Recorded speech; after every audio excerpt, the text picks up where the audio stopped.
So we'll use the number line to visualize how to go about this question. So we know that the important points are going to be -2. We observe that here, and then 2.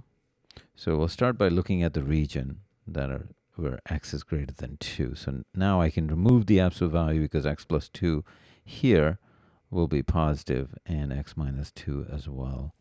So absolute value of x plus 2 would simply be x plus 2, and then absolute value of x minus 2 would be x minus 2. So I can replace them with these expressions and see what this simplifies to. So you'll see the x term drops out, becomes 4, and then I have to apply this condition, max x between x and 2, and the min, we're given that it has to be equal to 4.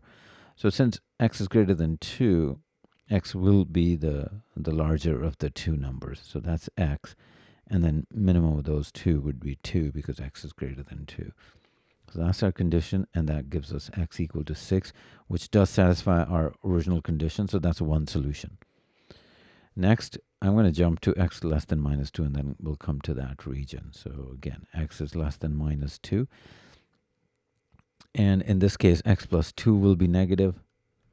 X minus 2 will also be negative. So again, I can remove the absolute value. In this case, absolute value of x plus 2 will be equal to minus of x plus 2. So that comes from the absolute value property.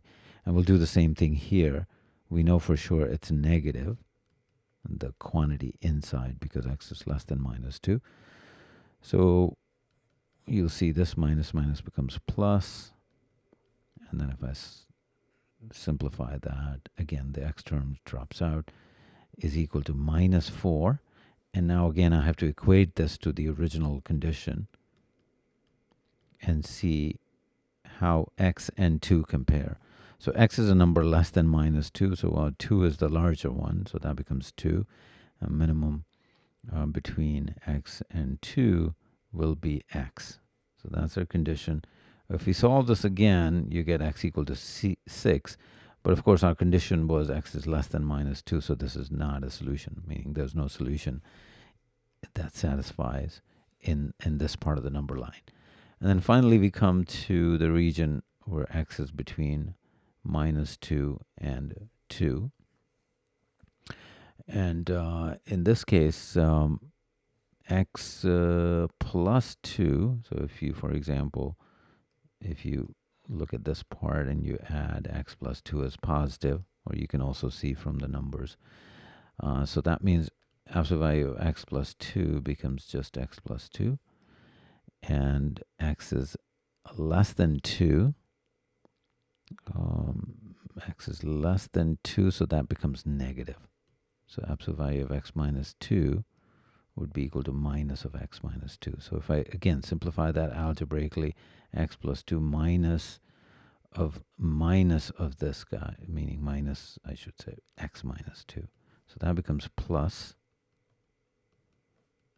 This becomes 2x. Now we have to go back to and then simplify this for this condition, this, I guess, the range of x values.